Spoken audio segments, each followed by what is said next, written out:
जैसे कि आप देख रहे हैं इस वक्त हम एक ओल्ड एज होम में हैं जो कि अब्दुल सत्तार ईदी ने बनाया। और आइए यहाँ पर एक ऐसे बूढ़े से बात करते हैं जो मदद के लिए इधर आए, और अगर ऐसी सहूलत उनको नहीं मिलती तो वो कहाँ जाते और उनका क्या बनता। अस्सलाम वालेकुम, कैसे हैं जी आप? आपका नाम क्या है? मुहिब्बुर रहमान। मुहिब्बुर रहमान साहब, ये बताइए पहले तो आप यहाँ पर कैसे पहुँचे? ये हालात की वजह से गुजरात से मैं पंजाब का हूँ, तो हालात पहले मुल्तान रहा हूँ, फिर यहाँ 5 महीने हो गए। आपके बीवी बच्चे नहीं हैं?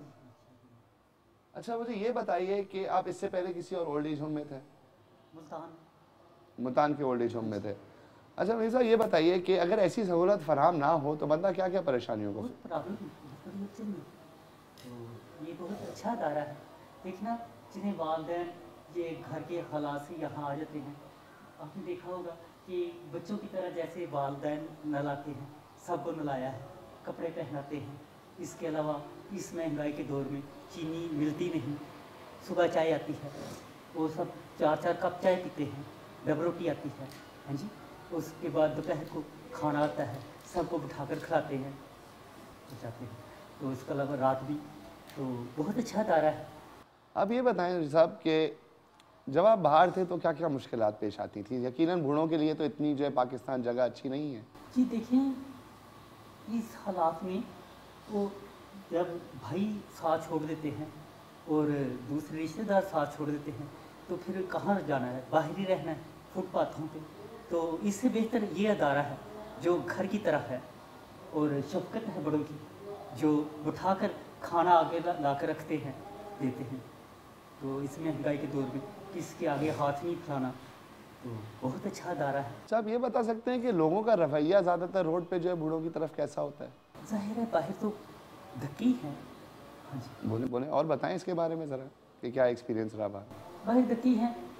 किसी के दुकान के आगे बैठे हैं या किसी के मकान के आगे बैठे हैं, उन्होंने कहा है यहाँ क्यों बैठे हो, चलो काम करो। और अगर बाहर जाएंगे फुटपाथों पे रात को, जैसे हालात जा रहे हैं ये दहशतगर्दी के, पुलिस पूछेगी यहाँ क्यों बैठे हो, कहाँ के रहने वाले हो। और यहाँ कितनी अच्छी जगह है कि महफूज है, कोई पूछने वाला नहीं, क्यों यहाँ बैठे हो, कहाँ के रहने वाले हो, शनाख्ती कार्ड दिखाओ।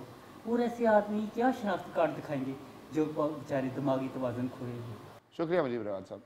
ये थे मुजीबर रहमान जो पिछले 5 महीने से कराची के इस ईदी होम में रह रहे हैं और इससे पहले भी 2-3 अलग अलग ओल्ड एज होम्स में रहे हैं। इनका कहना यह है कि अगर ऐसी सहूलतें फराम ना हो तो बूढ़ों की ज़िंदगियाँ वाकई में बहुत मुश्किल हो सकती हैं। जब आपका ख़ानदान और रिश्तेदार आपका साथ देना छोड़ दें तो बाहर वालों का रवैया आपकी तरफ वैसे ही तब्दील हो जाता है, और ना कोई रहने की छत होती है, ना कोई खाना खाने को मिलता है, और इधर उधर भटकना पड़ता है।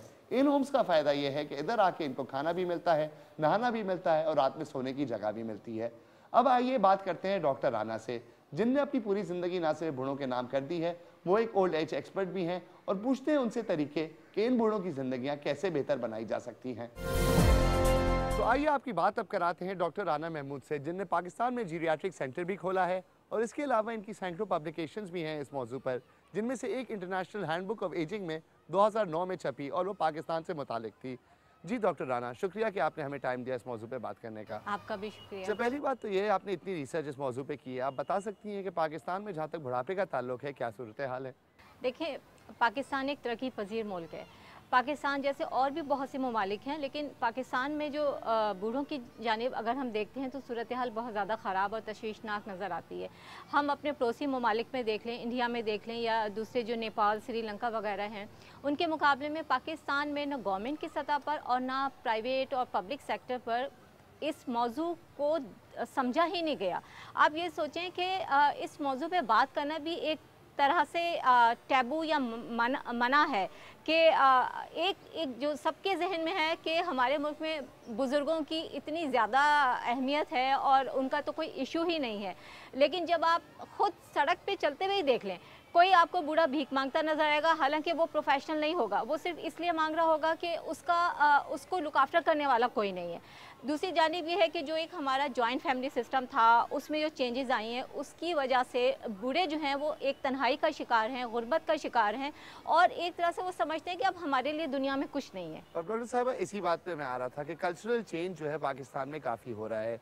जैसे कि हमने देखा ग्लोबलाइजेशन के बाद और ये फ्री मार्केट खुलने के बाद एक तो देहातों से बच्चे माँ बाप को छोड़ के आना शहरों की तरफ शुरू हो गए, और दूसरा हमने ये भी देखा है कि पहले तो कोई सोच भी नहीं सकता था कि अपने माँ बाप के बगैर जाके रहेगा, लेकिन ये तब्दील हो रहा है। इस पे थोड़ी आप रोशनी डालेंगे और बताएंगे कि क्या इम्पैक्ट कर रहा है ये?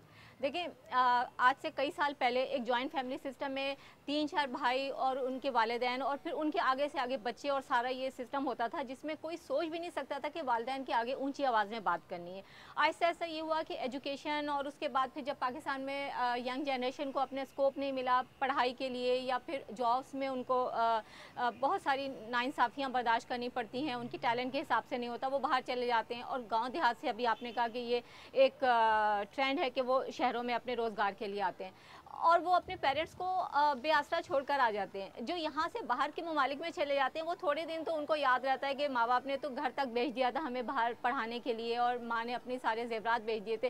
थोड़े दिन उनको ख्याल रहता है, वो कभी कभार कुछ भेजते हैं, उसके बाद ये राब्ता रह जाता है कि वो वहाँ से एक फ़ोन कर दिया उन्होंने, और साल मदर्स डे या फादर्स डे पर उन्होंने या ईद वीद पर एक कार्ड वार्ड भेज दिया, और ये राब्ता बस रह जाता है। डॉक्टर साहब, आप ये बता सकती हैं कि पाकिस्तान में अब तकरीबन कितने फीसद आप कहती होंगे कि ऐसे बूढ़े हैं जो वनरेबल कहलाते हैं, जो कि वाकई में मसले मसाइल के शिकार हैं और अपना सहारा बनने में मुश्किल पेश आती है उनको, और दूसरी बात ये कि उनको क्या क्या मुश्किलों का करना पड़ता है? देखिए, हमारी जो टोटल पॉपुलेशन का इस वक्त 10% जो है, जो हमारी एस्टिमेट है उसके हिसाब से 10% जो है वो एल्डरली पीपल हैं, 60+ जो हैं।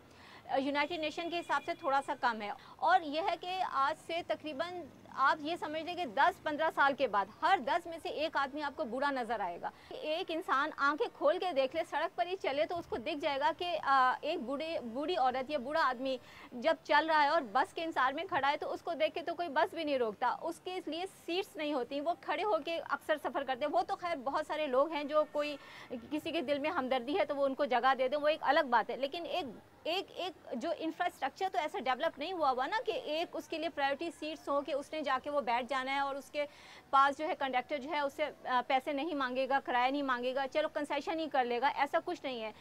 ना हेल्थ केयर फैसिलिटीज़ हैं कि अगर कोई बूढ़ा, चलो अगर गरीब है तो वो एटलीस्ट उसका इलाज तो फ्री हो जाए। उसको घर वाले देहातों में मैंने देखा है, मैं जब सर्वे कर रही हूँ तो उसमें मैंने देखा है कि कोई टीबी का मरीज़ है तो बहुएँ जो होती हैं वो समझती हैं कि हमारे बच्चों को ना इसकी टीबी लग जाए, उसको घरों से निकाल देती हैं। हुकूमत का जहाँ तक ताल्लुक है, हम लोगों ने क्या क्या किया है बूढ़ों के लिए और क्या क्या करना बाकी रह गया है?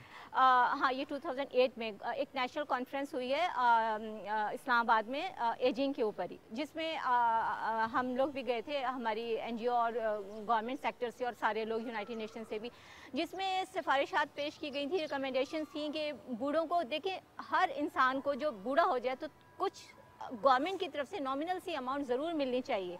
अगर उसके बच्चे नहीं है तो वो कहाँ से लेगा? अगर वो बूढ़ा है, वीक है, उसको सोसाइटी नहीं दे रही तो कोई तो दे ना, गवर्नमेंट ही दे। तो गवर्नमेंट की तरफ से कुछ ना कुछ अमाउंट जो है 65+ कोई चलें दे दें, ये उसमें थी रिकमेंडेशन। फिर उनको जो है ना लीगल फैसिलिटीज़ होनी चाहिए। आपने पढ़ा होगा कि कितने सारे बूढ़ों की जो है प्रॉपर्टी छीन ली जाती है, उनके जो है वो फ्रॉड से उनके पैसे वैसे जो हैं वो दूसरे लोग चीट करके ले लेते हैं। ये थी डॉक्टर राना, जो कि एक ओल्ड एज एक्सपर्ट है, और इनका कहना यह है कि पाकिस्तान में वाकई में बूढ़ों के लिए बहुत कम वसाइल मौजूद हैं, और इसके अलावा पाकिस्तान का कल्चर भी तब्दील होता जा रहा है और बच्चों ने अपने वालिदैन का घर छोड़ना शुरू कर दिया है। इस सूरत हाल में एक मुल्की पॉलिसी की ज़रूरत है जो कि हमारे बूढ़े और बुजुर्गों की देखभाल करे। ऐसे ही दूसरी कहानी इख्तिताम पे पहुँचती है और मैं आप सबसे अगले हफ्ते मिलूँगा।